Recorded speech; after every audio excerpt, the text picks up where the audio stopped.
Salam. Bu çaydan əvvəlcədən işlətdiyimə baxmayaraq, keçən gün internetdə gördüm ki, tərifləyirlər. Yaxşı çaydır. Təkrardan alıb sizinlə də bölüşmək istədim. Əlbət ki, burada çay gördükcə hər birini yoxlayaraq, ağız tamına uyğun olanlardan istifadə edirik.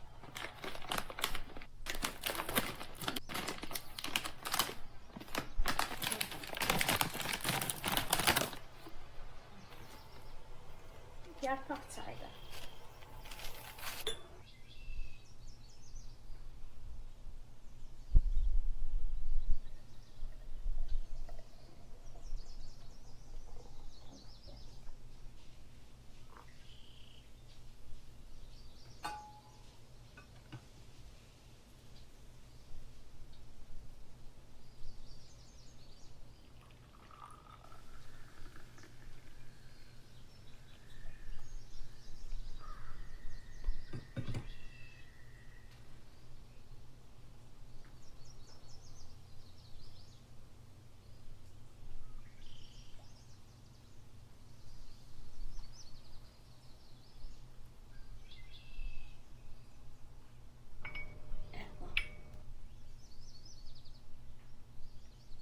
Mən tamını çox bəyəndim.